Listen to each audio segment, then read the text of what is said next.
அனைவருக்கும் வணக்கம். சக்தியும் நானும் வீட்டிலையே நம்ம எப்படி சுத்தமான நெய் காய்ச்சலாம் அப்படின்னு பார்க்கலாமா? அதற்கு நமக்கு தேவையானது இந்த பால் ஆடை. அதாவது இது ஒரு நாள் 2 நாள் எடுத்தது இல்லைங்க. இது கிட்டத்தட்ட 2 மாதங்கள் எடுத்த பால் ஆடை. நம்ம பால் காசுறோம் இல்லையா, பசும்பால் காசி அதன் மேலே ஆறுனதுக்கப்புறம் ஆடை இருக்கும் இல்லையா, அதை தனியாக தினமும் சேகரித்து வச்சது.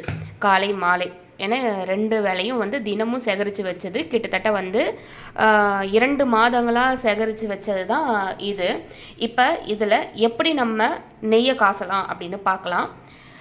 ஜார் எடுத்துப்போம். ஜார் எடுத்துக்கிட்டு இந்த ஆடையை ஜாரில் போட்டு ஐஸ் வாட்டர் இல்லைன்னா ஐஸ் க்யூப்பை போட்டு நம்ம மெதுவாக ஆட்டி எடுக்கணும். ஆட்டி எடுக்கும்போது வெண்ணெய் திரண்டு வரும்.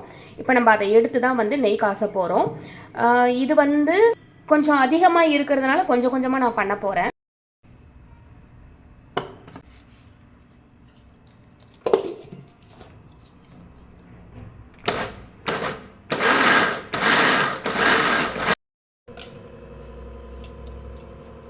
பார்த்தீங்களா, இந்த மாதிரி உருட்டி நம்ம எடுத்து வச்சுக்கலாம்.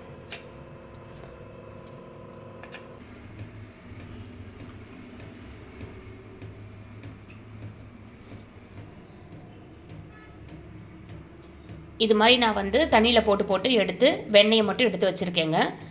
முழுசாக எடுத்ததுக்கப்புறம் நம்ம காசலாம்.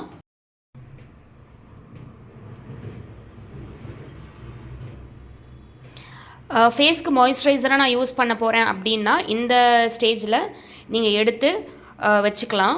கண்ணாடி பவுலில் போட்டு வச்சுக்கணும். அதுவும் ஃப்ரிட்ஜில் தாங்க நீங்கள் ப்ரிசர்வ் பண்ணணும்.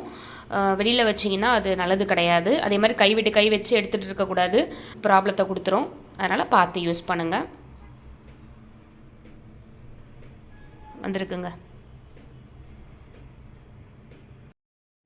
இங்கே பார்த்தீங்கன்னா எல்லா வெண்ணையும் நம்ம திரட்டி எடுத்தாச்சு. இப்போ வெறும் தண்ணி தான் இருக்குது. இந்த தண்ணியை கூட மோராக பண்ணி குடிக்கலான்னு சொல்கிறாங்க. எனக்கு அதை பற்றி எதுவும் தெரியலங்க. உங்களுக்கு தெரிஞ்சால் எனக்கு கமெண்ட் பண்ணுங்கள். அவ்வளவுதான். இப்போ நம்ம எடுத்து வச்சாச்சு. இது மாதிரி வெண்ணெயை மட்டும் நம்ம எடுத்து வச்சுருக்கோம். இப்போ நம்ம நெய் காசலாம். இப்போ ஸ்டவ்வில் ஏதாவது ஒரு பாத்திரத்தை வச்சுக்கோங்க. வானல் இல்லை இது மாதிரி ஏதாவது. நான் ஏன் இப்படி வச்சுருக்கேன்னா, பொங்கி வரும்.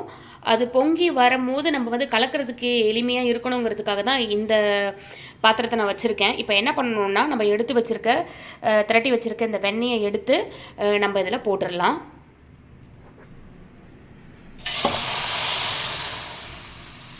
சிம்மிலேயே இருக்கட்டும். நம்ம இது மாதிரி கரண்டி வச்சு நம்ம கலரி விட்டுக்கிட்டே இருக்கணும். அப்படி இல்லைன்னா பொங்கி வரும். அதுக்காக தான் இது. இன்று நேற்று அப்படின்னுட்டு 2 நாளில் எடுத்த பாலாடெல்லாம் இல்லைங்க. ஒரு 2 மாதங்களாக நான் எடுத்து வச்சுருக்கேன். ஃப்ரீசரில் வச்சுருவேன். ஃப்ரீசரில் வச்சா தான் நல்லாயிருக்கும். அதனால் நீங்களும் பண்ணுறதுனா அப்படியே பண்ணுங்கள். சாதாரணமாகவே பால் கொடுக்கும்போது அது மேலே இருக்கிற பாலாடை குழந்தைங்க குடிக்க மாட்டாங்க இல்லையா, சாப்பிட மாட்டாங்க. என் மகனும் அப்படி தான் எடுத்துருவான். நான் அதனால் அதை அப்படியே எடுத்து வச்சுருவேன். அது எதுக்கு வீணாக போகிறது அப்படிங்கிறது இந்த மாதிரி செய்கிறது. இது சாப்பிட்றதுக்கும் நீங்கள் பயன்படுத்தலாம். ஆனால் நான் இது சாப்பிட்றதுக்காக செய்யலை. நம்ம பூஜையில் தீபம் காட்டுறோம் இல்லையா, நான் நெய் தீபம் தானே காட்டுவேன். அந்த நெய் தீபம் காட்டுறதுக்கு இந்த நெய்யை பயன்படுத்துறது என்னோடய வழக்கமாக இருக்குது. அதற்காக மட்டுமே செய்கிறேன். எனக்கு அது மன திருப்தியாக இருக்கும். நம்ம கையால் காசின நெய் அப்படின்னு சில பேர்லாம் எடுத்திருக்க பாலாடையை கலெக்ட் பண்ணி வச்சுருக்காங்க இல்லையா, அதை அப்படியே போட்டு காசுவாங்க. அப்படி காசுறதுனால என்ன ஆகும் அப்படின்னு பார்த்தீங்கன்னா, அது உங்களுக்கு சுத்தமாக வராது. ஒரு விஷயம். இன்னொரு விஷயம், அப்படியே போட்டு காசும்போது நிறைய திப்பி வரும். கீழே நிறைய நிற்கும். நீங்கள் அந்த நெய்யை தனியாக வடிகட்டி எடுக்கிறது கஷ்டமாக இருக்கும். அதுவே நீங்கள் இப்படி வெண்ணெயை மட்டும் திரட்டி நீங்கள் பண்ணும்பொழுது நமக்கு கிடைக்கிறது முழுக்க நெய்யாக தான் கிடைக்கும். அது ஒரு நல்ல ஒரு ஐடியா அப்படின்னு சொல்லலாம்.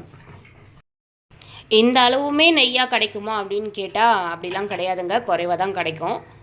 பார்க்கலாம். தெரியுதுங்களா? சூப்பராக நம்மளுக்கு ஹோம்மேட் கீ ரெடி. வாவ், சமங்க. நான் எதிர்பார்க்கல, கொஞ்சம் நிறைய தான் வந்திருக்கு. பரவாயில்ல. கொஞ்சம் வேலை அதிகம்தான். அப்படி இருந்தாலும் முடிச்ச நெய் நம்ம கையில் வரும்போது உண்மையாகவே அது வேறு லெவல் மகிழ்ச்சியாக இருக்குங்க. உண்மையாகவே ரொம்ப சந்தோஷமாக இருக்குங்க. பார்த்தீங்கன்னா நெய் நம்மளுக்கு கிடச்சிருச்சு. இப்போ நம்ம இறக்க போகிறோம். அதுக்கு முன்னாடி வந்து முருங்கைக்கீரை போட்டுக்கலாம். போட்டுட்டு இறக்கலாம். அவ்வளோதான், நிறுத்திக்கலாம். 5 minutes later. கொஞ்சம் ஆறிடுச்சு. இப்போ எப்படி இருக்குன்னு பார்க்கலாமா? வாவ், நல்லா இன்னும் ஆறணும். கொஞ்சம் ஆறுனது தான் காமிக்கிறேன். நெய் பார்த்தீங்களா? நம்ம நல்லா ஆறுனதுக்கப்புறம் வடிகட்டி எடுத்துடலாம். வடிகட்டி எடுத்ததுக்கப்புறம் இந்த திப்பி மாதிரி வரும். இந்த திப்பி இருக்கு இல்லையா, இதை என்ன பண்ணணும் அப்படின்னு பார்த்தீங்கன்னா, இதை வேஸ்ட் பண்ணாதீங்க. நீங்கள் ரொட்டி சுடுறதா இருந்தீங்கன்னா ஸ்டஃப் பண்ணுவோம் இல்லையா, அந்த மாதிரி இதை சேர்த்து நீங்கள் ஸ்டஃப் பண்ணிங்கன்னா ரொட்டி வந்து ரொம்ப சாஃப்டாக நம்ம கீ யூஸ் பண்ணால் எப்படி இருக்குமோ அந்த மாதிரி சூப்பராக வருங்க. குழந்தைங்களுக்கு ரொம்ப பிடிக்கும். அந்த மாதிரி செஞ்சு கொடுத்து பாருங்கள். அதனால் இதில் எந்த ஒரு பொருளுமே வந்து வீண் அப்படின்னு கிடையாது. நம்ம வந்து எல்லாத்தையுமே யூஸ் பண்ணிக்கலாம். பரவாயில்ல, ஓரளவுக்கு வந்திருக்கு. நான் எதிர்பார்க்கல இவ்வளோ வந்திருக்கோன்னுட்டு. இருக்குங்க, ஒரு 500 ml இருக்கும்னு நினைக்கிறேன். அதுக்கு மேலேயே இருக்கும். இந்த பதிவை பார்த்த உங்கள் அனைவருக்குமே நன்றி. இது கண்டிப்பாக உங்களுக்கு பயனுள்ளதாக இருக்கும் அப்படின்னு நான் நினைக்கிறேன். ஃபஸ்ட் டைம் பண்ணுறவங்க கூட ஈஸியாக பண்ணிடலாம். இது அவ்வளோ பெரிய கஷ்டம் கிடையாது. கொஞ்சம் இன்ட்ரெஸ்ட் இருந்தால் போதுங்க. நம்ம சேனலை இது வரைக்கும் சப்ஸ்கிரைப் பண்ண உங்கள் அனைவருக்குமே நன்றி. சப்ஸ்கிரைப் பண்ணாதவங்க சப்ஸ்கிரைப் பண்ணிக்கோங்க. கண்டிப்பாக நல்ல நல்ல பயனுள்ள பதிவுகள் உங்களை தேடி வரும் நம் சேனலில் என் மூலமாக. நன்றி. ஓம் முருகா. சச்சிதானம்.